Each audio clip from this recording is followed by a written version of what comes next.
A very sweet good morning all of you. How are you? I hope you all are fine. Students, today we are going to start our ozone part of group number 16. ठीक है, हमने dioxygen का कल complete किया था. आज हम देखेंगे ओजोन. ओजोन क्या होता है आपका? Basically O3. और ये ओजोन कहाँ प्रेजेंट होती है? आपकी अपर एटमॉस्फेयर में. ठीक है, अपर एटमॉस्फेयर में. ठीक है, तो पहले हम इसका स्ट्रक्चर देखते हैं, फिर इसकी प्रिपरेशन देखेंगे एंड देन इसकी प्रॉपर्टीज. स्ट्रक्चर की बात करूं तो आपको क्या लिखना आना चाहिए? इसका लेविस डॉट स्ट्रक्चर. और ये सब आपने कहाँ सीखा था? क्लास 11 में. तो आपका होमवर्क क्या रहेगा?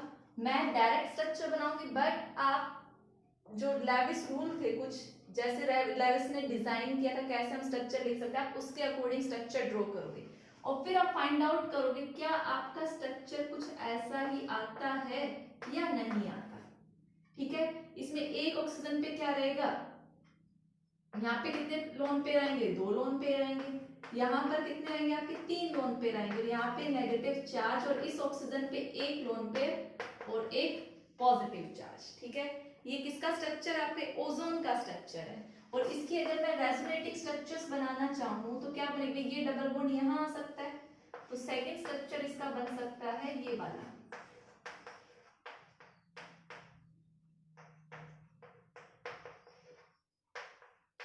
ठीक है, और इनका रेजोनेंस हाइब्रिड में बनाना चाहूँ तो इनका रेजोनेंस हाइब्रिड क्या बनेगा? ओजोन सॉरी ओ ओ, और यहाँ पे partial double bond single bond character. ठीक है, ये आपका क्या है? Resonance hybrid. ये इसकी कैनोनिकल फॉर्म्स है. ठीक है, तो ये था हमारा ओजोन का स्ट्रक्चर. अब हम देखते हैं इसकी प्रिपरेशन की बना कैसे. ठीक है, अपर एटमॉस्फेयर में क्या है? जाएगी आपकी ऑक्सीजन. ऑक्सीजन प्रेजेंट होती है तो यूवी लाइट की प्रेजेंस में आपकी O2 किस में कन्वर्ट हो जाती है? O3 में कन्वर्ट हो जाती है. ठीक है, हमें ये O3 कहाँ मिलती है? अपर एटमॉस्फेयर में मिलती है. बेसिकली ये सपोज करो आपका अपर एटमॉस्फेयर है और ऊपर से क्या आ रही है? आपकी यूवी रेडिएशन आती है. ये आपका लोअर एटमॉस्फेयर. तो ये जो O3 है, ये जो O3 की लेयर है, ये क्या करती है? यूवी रेडिएशंस को हमारे जो अर्थ का जो एटमॉस्फेयर है ये यहाँ पे आने से रोकती है. यूवी रेडिएशन बेसिकली हमारे लिए या प्लांट्स के लिए, सबके लिए क्या है? हार्मफुल है. ठीक है, प्लांट्स की लीव्स डैमेज हो जाएंगे. ठीक है, बिल्डिंग जो ये आपकी देखोगे तो मतलब नॉन लिविंग थिंग्स पे भी इसका इफेक्ट पड़ता है और लिविंग थिंग्स पे. लिविंग थिंग्स पे हम देखेंगे हमारी आईज में प्रॉब्लम होगी, स्किन में प्रॉब्लम होगी. ठीक है, तो ये ओजोन लेयर क्या करती है? इन हार्मफुल रेडिएशंस को अर्थ एटमॉस्फेयर में आने से रोकती है. तो O2 ही कन्वर्ट होता है O3 में अपर एटमॉस्फेयर में और एक लेयर बनाता है ओजोन लेयर. और ये क्या है? हमें प्रोटेक्ट करती है फ्रॉम हार्मफुल रेडिएशंस. कौन सी हार्मफुल रेडिएशन? UV radiation. ठीक है, नेक्स्ट अगर मैं प्रिपरेशन की बात करूं ओजोन की, तो आप क्या कर सकते हो? O2 में से इलेक्ट्रिक डिस्चार्ज पास कर सकते हो. ठीक है, करंट पास कर सकते हो, इलेक्ट्रिक डिस्चार्ज. तो किस में कन्वर्ट हो जाएगा? आपका O3 में कन्वर्ट हो जाएगा. ठीक है, तो ये एक नेक्स्ट प्रिपरेशन थी आपकी ओजोन की.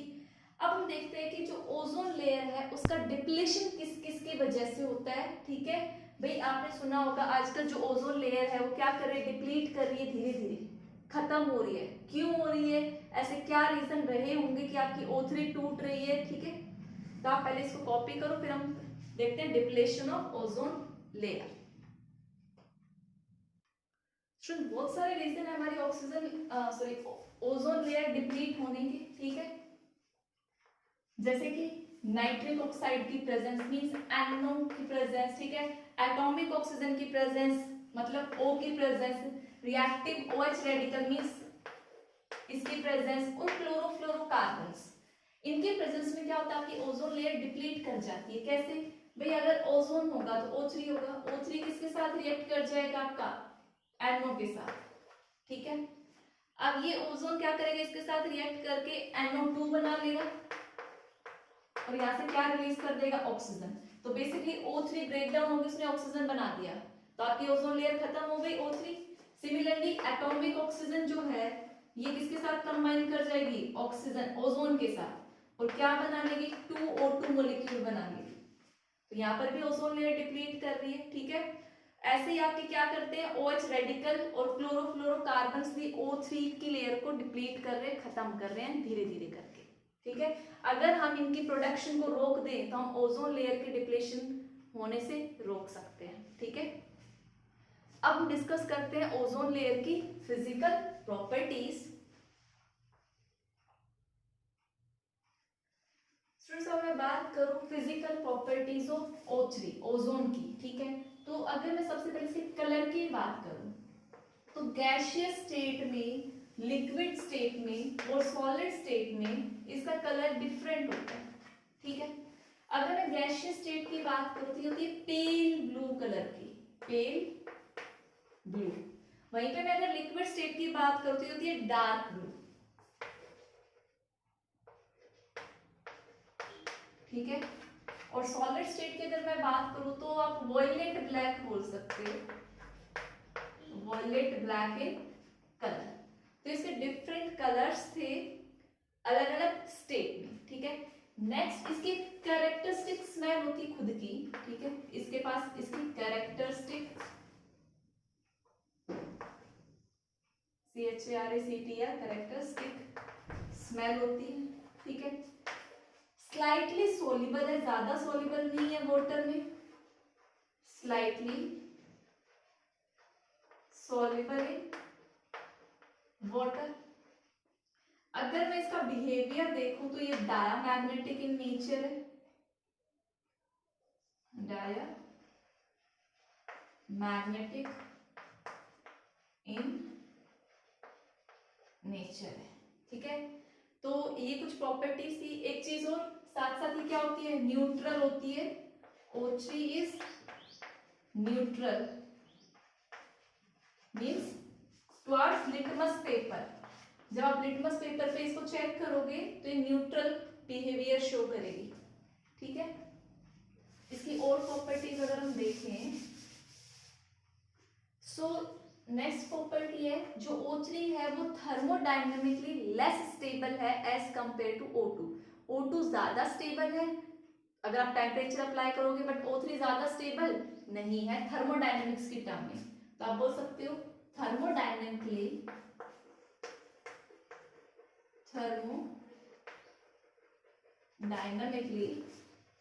it is less stable as compared to O2, ठीक है। ऑक्सीजन के कंपैरिजन में थर्मोडायनेमिकली लेस स्टेबल है। तो स्टूडेंट्स ये कुछ प्रॉपर्टीज थी ओजोन के बारे में, ठीक है। अब हम देखते हैं इसकी ये फिजिकल प्रॉपर्टीज से, देखते हैं इनकी केमिकल प्रॉपर्टीज। तब तक आप इनको नोट डाउन करो। स्टूडेंट्स अब इसके नेक्स्ट प्रॉपर्टी की बात करें तो इसका नेचर कैसा होता है, ये ऑक्सीडाइजिंग एजेंट है, ठीक है। भाई ऑक्सीडाइजिंग एजेंट क्या होगा, जो खुद रिडक्शन में जाए। और रिडक्शन क्या होता है आपका, क्या तो गेन ऑफ हाइड्रोजन या फिर लॉस ऑफ ऑक्सीजन। तो जब आप O3 की रिएक्शन देखते हो तो O3 क्या करता है O2 और यहाँ से क्या रिलीज करता है, नेसेंट ऑक्सीजन रिलीज करता है। इट मींस ये खुद कौन से रिएक्शन में गया है, रिडक्शन रिएक्शन में। सो आपका O3 क्या होगा, स्ट्रॉन्ग ऑक्सीडाइजिंग एजेंट होगा। एग्जाम्पल अगर आप इस रिएक्शन के देखना चाहो तो देखो भाई आपने इसको HCl के साथ ट्रीट कराया O3 को, ठीक है। आपने क्या कराया, HCl को ट्रीट कराया, तो यहाँ पे क्या होगा, ये क्लोरीन गैस लिबरेट करेगा। और देखो भाई इसके डिकम्पोजिशन से क्या रिलीज होना है, O2, और ये क्या करेगा, गेन ऑफ करके H2।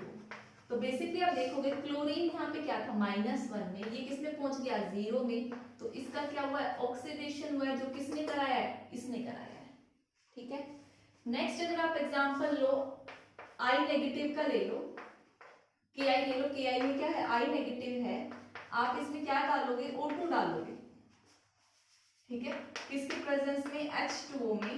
तो ये आपको क्या देगा, I2 गैस रिलीज करके, I2 रिलीज करेगा और क्या बनाएगा, KOH, और इसके डिकम्पोजिशन से क्या प्रोड्यूस होनी है, O2। ठीक है, तो आप देख रहे हो -1 से ये कहाँ गया है 0 में। सो O3 के हेल्प से कौन सी रिएक्शन हुई, ऑक्सीडेशन रिएक्शन। तो ये क्या होगा, ऑक्सीडाइजिंग एजेंट। क्यों, क्योंकि इसने खुद का क्या किया है, रिडक्शन किया है। ठीक है, सिमिलरली आप पीबीएस का ले सकते हो एग्जांपल। अगर आपने लेड सल्फाइड लिया और आपने ओजोन डाली, ठीक है, तो ये क्या बना लेगा खुद से, PbSO4। ठीक है, अब PbSO4 बना लिया और क्या रिलीज करेगा, O2। तो यहाँ पे इसका क्या हुआ है भाई, ऑक्सीडेशन रिएक्शन करा, इसने खुद क्या बिहेव किया, रिड्यूसिंग ऑक्सीडाइजिंग एजेंट की तरह बिहेव किया। सो ये कुछ एग्जांपल थे जहां पर आपका ओजोन किसकी तरह काम कर रहा है, ऑक्सीडाइजिंग एजेंट की तरह काम कर रहा है। नेक्स्ट अगर आप इसका यूज देखिए तो ये ब्लीचिंग एक्शन में काम में आता है। ठीक है, ये माइल्ड ब्लीचिंग एजेंट है। आपका O3 क्या है, माइल्ड ब्लीचिंग एजेंट है। ठीक है, अगर आप इसको किसी कलरिंग मैटर में डालते हो, फॉर एग्जांपल कोई भी वेजिटेबल कलरिंग मैटर है,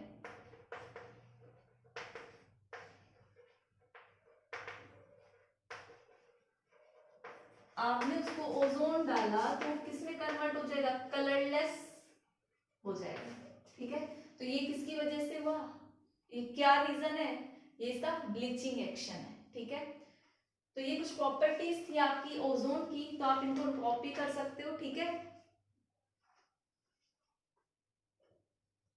स्टूडेंट्स, एक प्रॉपर्टी और रहती है इसकी, फॉर्मेशन ऑफ ओजोनाइड। क्या है वो, formation of ozonide. I hope अब ये नाम तो सुना होगा आपने ऑर्गेनिक केमिस्ट्री में। ठीक है, जब हमने ऑर्गेनिक केमिस्ट्री के चैप्टर किए थे, मैंने ओजोनाइड बनाया था रिएक्शन ऑफ ओजोन के साथ में। तो बेसिकली ओजोनाइड क्या होता है वो देखो, अगर आप एल्कीन को रिएक्ट कराते हो, ठीक है, ओजोन के साथ, तो मैंने कहा था एक हट लाइक स्ट्रक्चर बनता है।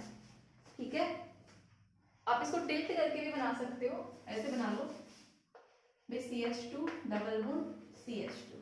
तो यहाँ पे आपके क्या बनेगा, एक हट लाइक स्ट्रक्चर बनेगा, उसको आप क्या बोलोगे, ओजोनाइड बोलोगे। ठीक है, इससे आप एल्कीन को एल्डिहाइड वगैरह कीटोन में कन्वर्ट कर सकते हो। ये प्रोसेस हमने एल्डिहाइड और कीटोन के चैप्टर में ये पढ़ा था। ठीक है, और फिर मैंने इसको ब्रेक कर दिया था वाटर की प्रेजेंस में, तो ये CHO बन गया था और ये भी क्या बन गया था, CHO बन गया था। तो ये जो बना ये आपका क्या है, ओजोनाइड। तो ओजोनाइड बनाने में ओजोन का यूज है। अब हम इसकी बात करें किसके यूजेस की, इसकी रिएक्शन हो गई फॉर्मेशन ऑफ ओजोनाइड में। इसके अगर यूजेस की बात करें तो भाई ये क्या है, अभी अभी हमने देखा था ये किसकी तरह काम करता है, इसका नेचर कैसा है, ऑक्सीडाइजिंग नेचर है, ऑक्सीडाइजिंग नेचर है ओजोन का। ठीक है, नेक्स्ट अगर इसकी प्रॉपर्टी की बात करें तो ये किसकी तरह, एज ए डिसइंफेक्टेंट की तरह काम में भी लिया जाता है। ठीक है, जो बेसिकली ऑक्सीडाइजिंग एजेंट है, जर्म्स वगैरह किल करने में एज ए डिसइंफेक्टेंट काम में लिया जाता है। ठीक है, ये आर्टिफिशियल सिल्क बनाने में काम में आता है, used in making artificial silk वगैरह बनाने के काम में आता है। ठीक है, नेक्स्ट अगर इसके एग्जांपल देखें तो ये अभी हमने देखा था ब्लीचिंग एक्शन देखा था, तो ये ब्लीचिंग पर्पस के काम में आता है, ब्लीचिंग पर्पस। तो ये कुछ यूजेस थे आपके ओजोन के। तो स्टूडेंट्स यही है, इसी के साथ हमारा ओजोन पार्ट फिनिश होता है। नेक्स्ट हम मूव करेंगे कंपाउंड्स ऑफ सल्फर का। ठीक है, तो आप पहले इसको कॉपी करो। Next topic is allotropic form of sulphur. देखो आपको पता है अभी एलोट्रोपी क्या है, ये फिनोमिना है जिसके अंदर एक कोई भी चीज एग्जिस्ट करती है इन डिफरेंट फॉर्म्स। तो जो आपका S8 है वो क्या शो करता है, एलोट्रोपिक शो करता है। इट मींस जो S8 है, देखो S8 नहीं S6 भी आपका एलोट्रोपिक फॉर्म फॉर्म शो करते हैं तो सबसे पहले हम S8 के डिस्कस कर रहे हैं। S8 की 2 एलोट्रोपिक फॉर्म होती है, तो रोम्बिक सल्फर बोल सकते हो या ऑर्थोरोम्बिक सल्फर, एक बात है।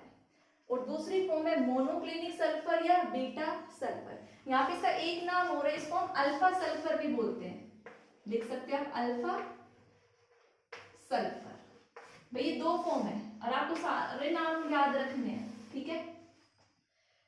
जो आपका ऑर्थोरोम्बिक या रोम्बिक या फिर अल्फा सल्फर है, इसका जो कलर है वो क्या है, येलो कलर है, येलो कलर इसका होता है। वहीं पे अगर मैं मोनोक्लिनिक या बीटा सल्फर की बात करूं तो ये होता है डल येलो कलर का, ठीक है। मैं अगर इसकी प्रिपरेशन की बात करूं तो आप क्या करते हो, चाइना डिश लोगे, चाइना डिश में कौन सा सॉल्यूशन, CS2। आप CS2 सॉल्यूशन को, ये आपकी चाइना डिश है, ठीक है, ये बर्नर है, आप इसके अंदर CS2 डालेंगे और इसको क्या करेंगे, इवेपोरेट करेंगे। इवेपोरेशन से जब आपका, भाई आपने सपोज करो इतना ये चाइना डिश में सॉल्यूशन लिया भर के, ये थोड़ा सा बच जाए, जब तक आप इसको क्या करेंगे, इवेपोरेट करेंगे क्रिस्टलाइजेशन पॉइंट तक, फिर उसको ठंडा होने के लिए रख देंगे तो आपकी क्रिस्टल की फॉर्मेशन होगी, ठीक है। तो आप किसके क्रिस्टल बनेंगे, उसके बाद S8 के बनेंगे, कौन सी फॉर्म के, आपके रोम्बिक फॉर्म के, ठीक है। तो आपको रोम्बिक क्रिस्टल मिलेंगे। तो आपकी प्रिपरेशन कैसे हुई, आप CS2 को हीट करो चाइना डिश में, इवेपोरेशन के बाद आपको जो क्रिस्टल मिलेंगे रोम्बिक शेप के, वो आपके S8 के होंगे, जिसको हम रोम्बिक सल्फर बोलते हैं, ऑर्थोरोम्बिक या अल्फा सल्फर बोलते हैं, ठीक है। ये जो एलोट्रोपिक फॉर्म है S8 की, ये मोस्ट स्टेबल है, मोस्ट स्टेबल इन दोनों की अगर हम बात करें तो। वहीं पे अगर आपको बीटा सल्फर बनाना है तो आप रोम्बिक सल्फर से ही क्या बनाओगे, मोनोक्लिनिक सल्फर बनाओगे। आप क्या करो, जो आपने भाई ये प्रोसेस से क्या बना लिया, ये रोम्बिक सल्फर बना लिया, रोम्बिक सल्फर, इसको आप क्या करो भाई, हीट कर दो ग्रेटर देन 369 टेम्परेचर पे। बेसिकली रिवर्सिबल रिएक्शन है, बट आपका टेम्परेचर 369 होगा तो आपको क्या मिल जाएगा, मोनोक्लिनिक सल्फर मिल जाएगा। अगर लेस देन होगा तो ये वापस आपको क्या दे देगा, अगर लेस देन 369 हुआ तो आपको वापस से रोम्बिक सल्फर दे देगा, ठीक है। तो ये हो गई प्रिपरेशन की बात। इसके कंपैरिजन में ये वाली फॉर्म क्या है, आप बोल सकते हो लेस स्टेबल है, बट ये देखो टेम्परेचर आपको नजर आ रहा है भाई, ग्रेटर देन जब 369 होगा तभी ये फॉर्म ज्यादा स्टेबल होगा। आप बोल सकते हो ये फॉर्म स्टेबल होगी अबाव 369 केल्विन के ऊपर, ठीक है। तो ये कुछ प्रॉपर्टीज थी, ठीक है। अब मैं इनका डायग्राम बताती हूँ आपको। भाई ये मोस्ट स्टेबल है, S8 है, और S8 आपको पता है भाई क्राउन लाइक स्ट्रक्चर बनता है, ठीक है। इधर मैं रोम्बिक सल्फर लिख रही हूँ और इधर मोनोक्लिनिक, जैसे पहले भाई S8 में अरेंजमेंट कैसे होगा, ऐसे ही होगा, सॉरी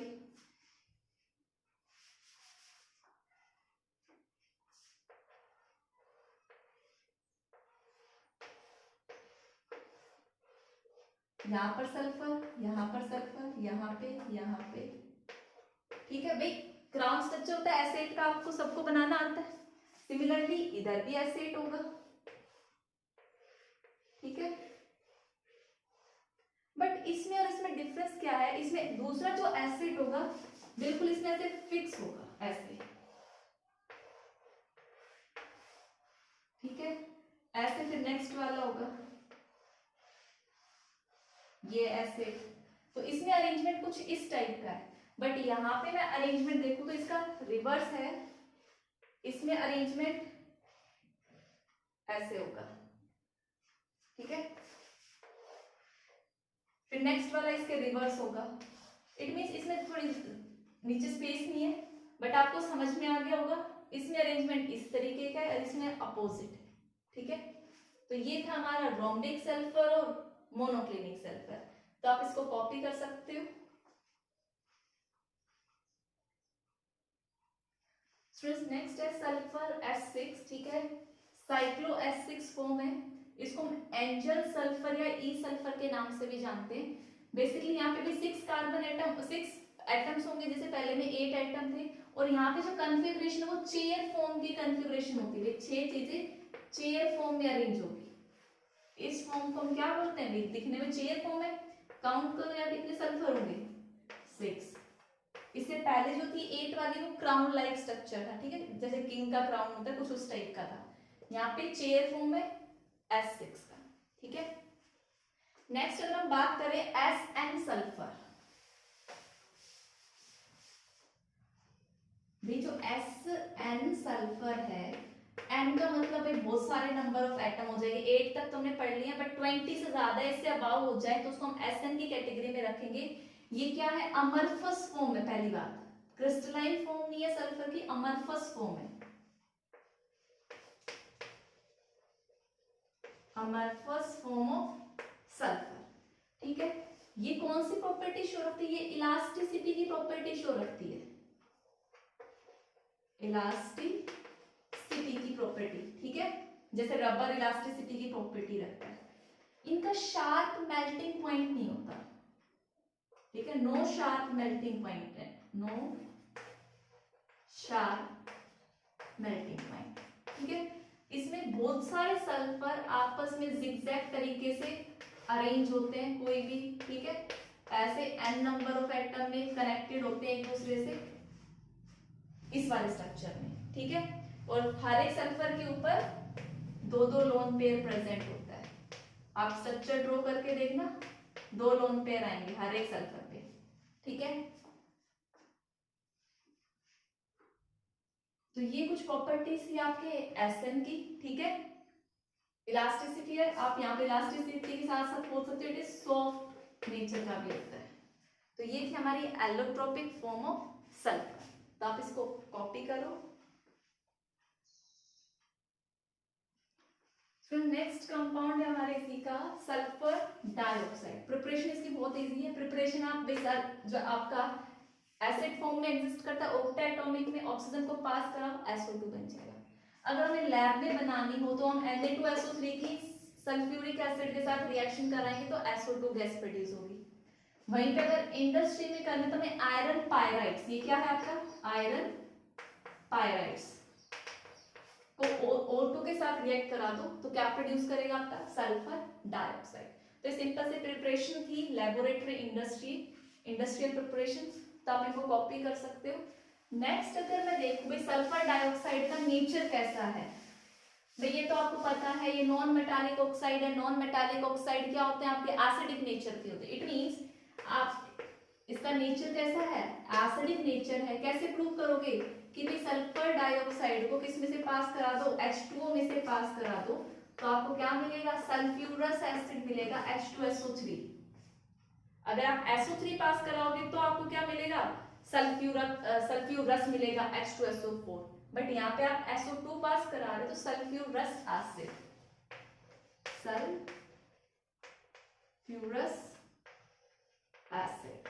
तो ये क्या बताता है कि ये इसका क्या है, एसिडिक नेचर, ठीक है।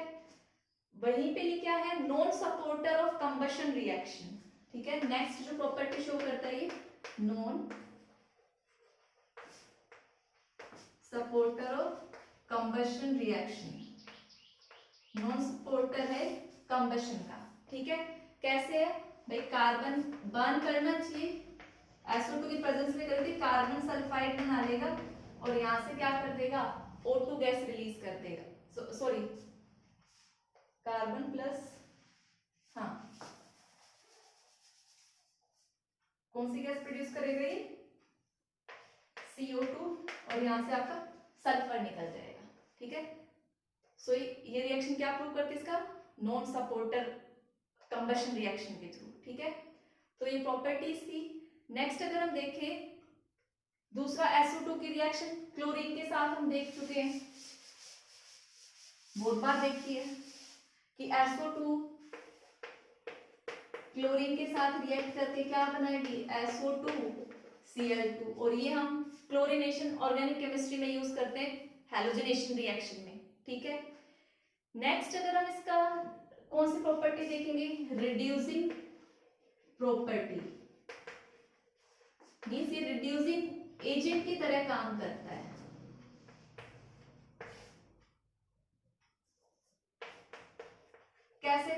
बनेगा भाई? सल्फर डाइऑक्साइड है, ऑक्सीडेशन स्टेट देखोगे तो कितनी आएगी? +4 आएगी। बट सल्फर कितनी शो करता है? जो इसकी स्टेबल है वो कौन सी ऑक्सीडेशन स्टेट है? +6 स्टेबल है। इट मींस +4 कन्वर्ट होना चाहेगा किसमें? +6 में। तो ये कौन सी रिएक्शन शो कर रहा है भाई? ऑक्सीडेशन रिएक्शन शो कर रहा है। तो इसका बिहेवियर कैसा होगा?